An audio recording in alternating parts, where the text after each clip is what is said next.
So hello everyone, I got a request recently कि ma'am RTC के questions को हम कैसे टैकल करें ब्रिटिश पोइट्री के अंदर।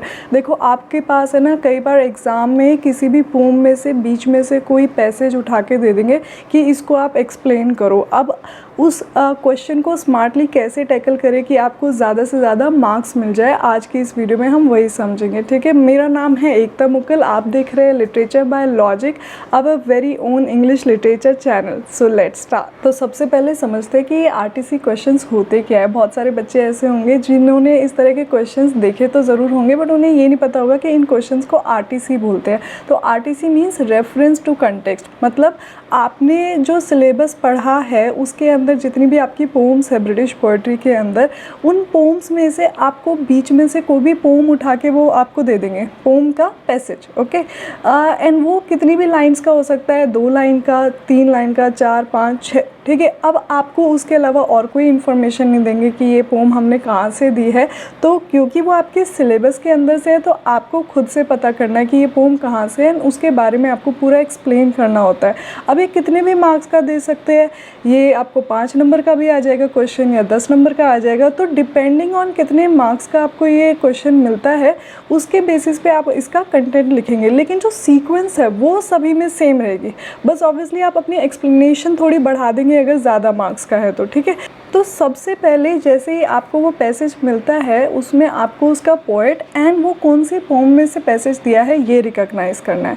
अब जैसे आपने ये रिकॉग्नाइज़ कर लिया, फिर आपको कंटेक्स्ट बताना है कि भाई ये जो पैसेज है ना, ये इस पोम के अंदर किस हिसाब से यूज़ हुई है, ये पोम किस बारे में है, एंड उसके अंदर ये जो पैसेज है ये क्या कहने की कोशिश कर रहा है। आपने सेकेंड नंबर पे कंटेक्स्ट दे दिया, फिर आप लाइन बाय लाइन खुद एक्सप्लेन करोगे उस पूरे पैसेज को। अगर 4 लाइन है तो चारों की चारों लाइन एक एक करके उसका आप अपने हिसाब से जो भी उस लाइन के बारे में समझते हो वो एक्सप्लेन करोगे। अब उन लाइंस का मीनिंग समझाने के बाद आपको पोएटिक डिवाइस बतानी है। ठीक है, अपने आंसर में कि भाई कौन कौन सी तरह की इसमें पोएटिक डिवाइसेस यूज़ हुई है। जैसे मान लो एलिट्रेशन है, एल्यूजन है, इमेजरी है, सिम्बॉलिज्म है, ऐसे बहुत सारे डिफरेंट लिटरेरी टेक्निक्स होते हैं जो पोएट्स यूज़ करते हैं अपनी पोम्स को ब्यूटीफुल बनाने के लिए।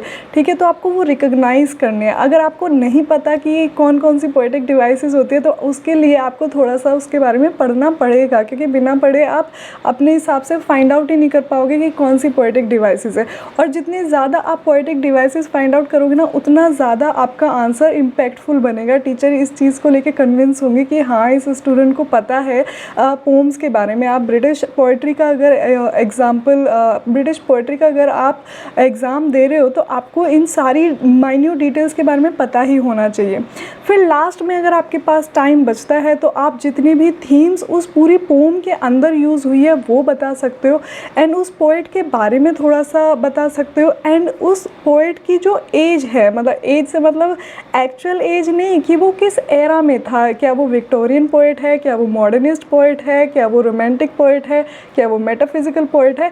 इस तरीके से आपको पता होनी चाहिए कि ये जो पोएट है ये किस टाइम पीरियड पे था, एंड उस पोम का उस टाइम से क्या लेना देना है। तो जितनी ज़्यादा आपके पास खुद में खुद इन्फॉर्मेशन होगी ना, उतना ज़्यादा आप एक्सप्लेन कर पाओगे। अब हम एक एग्जाम्पल पैसेज से समझते हैं कि हम आंसर लिखेंगे कैसे। अब मान लो यहाँ पे हमारे पास एक पैसेज है, all men kill the thing they love, by all let this be heard, some do it with a bitter look, some with a flattering word, so the coward does it with a kiss, the brave man with a sword।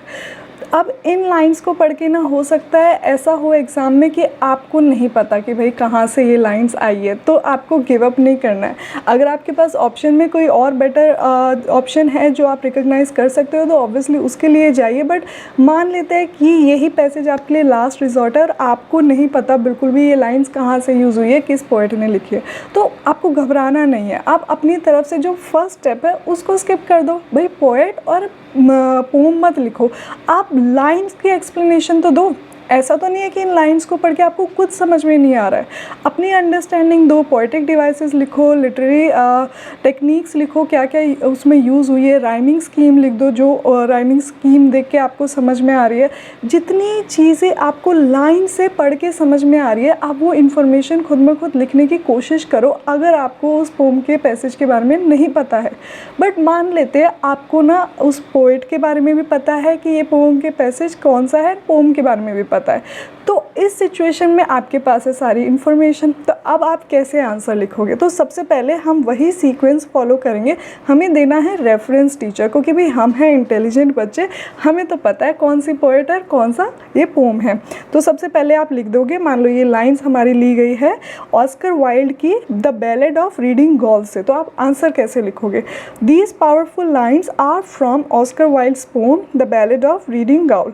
अब आप कुछ ना कुछ अपनी तरफ से adjectives भी use करोगे। अब वो जो लाइन्स है, मान लो वो डिप्रेसिंग सी लाइन है ना, मेलनकलिक लाइंस है, या फिर बहुत ऐसे हैपनिंग सी जो किसी को खुश कर दे, इस तरह की लाइंस है, तो आप उन लाइंस के बारे में भी कोई कीवर्ड यूज़ कर सकते हो। अपनी तरफ से कोशिश करो कि किसी चीज़ को आप कितने अच्छे तरीके से लिख सकते हो। अब आप खाली लिख दो, मतलब these lines are from Oscar Wilde's this poem, तो वो बहुत ही ऐसा लगेगा प्लेन सा लिखा है, बट अपनी तरफ से आपने क्या कुछ new word as such use किया, क्या टीचर को अपनी क्रिएटिविटी दिखाई, जिससे कि वो कन्विंस हो कि yes this kid is an English literature student.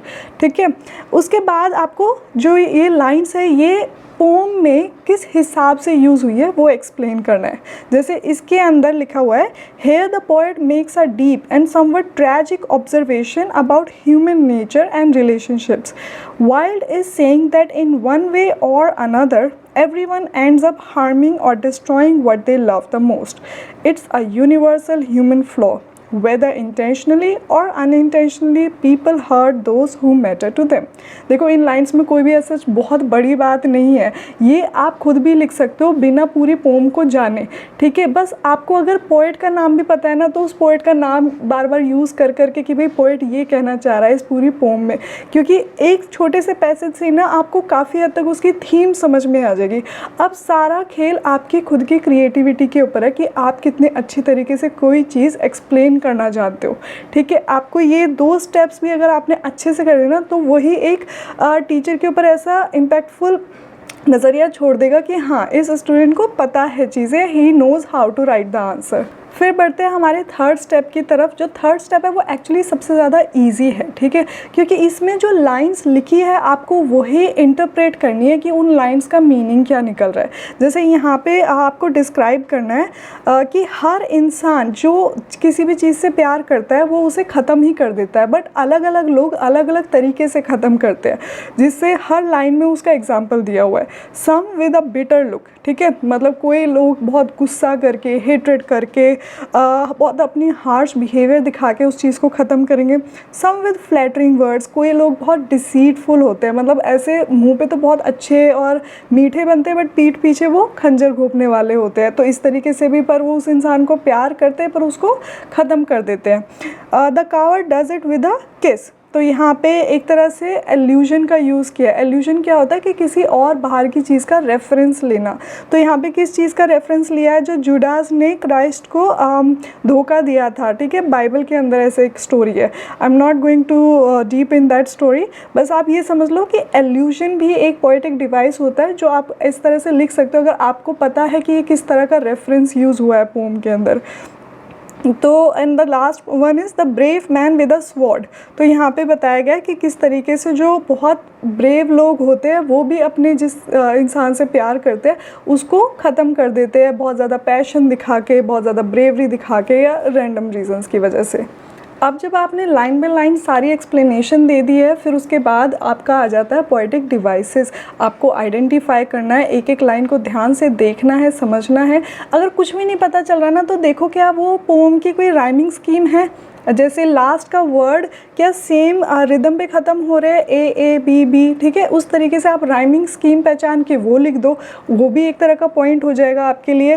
फिर जिस भी तरह का आपको और कुछ इस तरह की डिवाइस समझ में आ रही है, मान लो यहाँ पे पैराडॉक्स है, एक पैराडॉक्स किस तरह के कि भाई जिस चीज़ से हम बहुत ज़्यादा प्यार करते हैं उसी को हम मार रहे हैं, है ना, ये एक पैराडॉक्स है। पैराडॉक्स मतलब कि बहुत ही कंफ्यूजिंग सी एक स्टेट आ जाती है जब दो चीज़ जो बहुत अपोजिट होती है पर वो एक सिचुएशन में एक साथ बैठ जाए एंड उनका मीनिंग भी निकले बट फिर भी वो मीनिंगलेस समझ में आए कि भाई जिस इंसान से हम प्यार करते हैं उसे ख़त्म कैसे कर सकते हैं। सो और क्या इसमें पोएटिक डिवाइस हो सकती है, कॉन्ट्रास्ट, कि भाई वहाँ पे किस तरीके से बहुत ही कॉवर्ड और ब्रेव, है ना, ये कॉन्ट्रास्टिंग फीचर्स हो गए किसी इंसान के, तो इसको यूज़ किया गया है। ऐसे आप भी ज़्यादा से ज़्यादा इस तरह की पोएटिक डिवाइस फाइंड आउट करो जो दिखने में तो ईजी लगेगी। कोई और इंसान ऐसे पढ़ेगा पोएट्री को, वो कहेगा यार मुझे तो कुछ नहीं मिल रहा, लेकिन आपको अगर इस तरह का कोई डिफरेंट वो दिख गया कि भाई एक जगह वाइट है एक जगह ब्लैक, तो ये भी कॉन्ट्रास्टिंग नेचर हो गया, तो कॉन्ट्रास्ट वर्ड लिख दिया आपने। नेक्स्ट बाइब्लिकल एल्यूजन हो गया कि वो स्टोरी के हिसाब से रेफरेंस दिया है उसमें, तो एल्यूजन वर्ड आपने पोएटिक डिवाइस में लिख दिया। जैसे ही आपको ये पॉइंट्स में ही लिखना है, आपको स्ट्रेट अवे पैराग्राफ में नहीं लिखना कि पोएटिक डिवाइस में यदि आपने 3 पैराग्राफ भर दिए, नहीं, पॉइंट्स में लिखोगे ज़्यादा क्लियर। टीचर को सिर्फ और सिर्फ आपकी हेडिंग्स पढ़ेगी, वो पूरा डिटेल में नहीं पढ़ते ज़्यादातर टीचर्स, क्योंकि उनके पास इतने सारे नोटबुक्स होते हैं चेक करने के लिए, तो सिर्फ और सिर्फ आपको ऊपर ऊपर से एक इम्पैक्ट दिखाना कि हाँ मुझे पता है ये सारी चीज़ें इसके अंदर है, ठीक है। एंड लास्ट में अगर आपके पास एनर्जी है, टाइम है एंड आपको लगता है क्वेश्चन इतना बड़ा है कि इसमें और इन्फॉर्मेशन आनी चाहिए, फिर आप घुसाइए वो सारी एक्स्ट्रा इन्फॉर्मेशन जो आपको पता है कि भाई इस पोम की क्या सिग्निफिकेंस है, ये किस टाइम पर लिखी गई है, ये किस पोएट ने क्या सोच के लिखी है, वो किस स्टेट ऑफ माइंड से गुजर रहा था, तो ये सारी एक्स्ट्रा इन्फॉर्मेशन आप दे सकते हो। फॉर एग्जांपल इसके अंदर जो इन्फॉर्मेशन दिया है, it is these lines reflect Wilde's themes of betrayal, love, human weakness and moral contradictions. मतलब आपको पता होना चाहिए कि ऑस्कर वाइल्ड ज़्यादातर इन थीम्स के ऊपर पोम्स लिखते हैं। In the context of the poem, it suggests how society punishes crime and how people often betray their own feelings, friends और ideals in different ways। अब इस लाइन के लिए आपको पूरी पोम की समरी पता होनी चाहिए, पूरी पोम में क्या होता है कि उसका एक दोस्त होता है, वो उसकी प्रेमिका को मार देता है, कि उसे धोखा मिलता है, फिर तो बेट्रेयल के ऊपर ये पूरी पोम लिखी हुई है। तो अगर आपको पूरी पोम की समरी पता होगी तो और ज़्यादा आपके लिए ईजी हो जाएगा लिखना।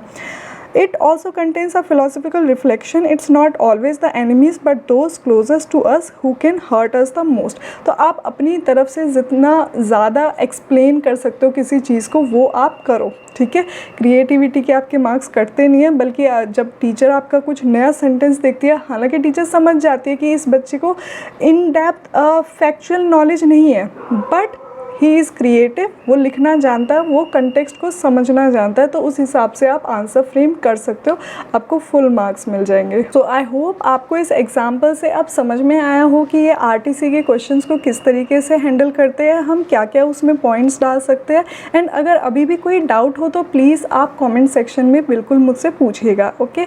एंड अगर अभी तक आपने ये चैनल सब्सक्राइब नहीं किया है तो प्लीज़ डू दैट, ताकि मैं आपके सारे जितने भी क्वेरीज़ है उनके ऊपर वीडियोस बनाऊं और नई इस तरह की वीडियोस लाऊं जिससे आप कुछ ना कुछ नया सीखते रहिए, ओके। सो मिलते हैं हमारी नेक्स्ट वीडियो में, तब तक के लिए टेक केयर, बाय बाय।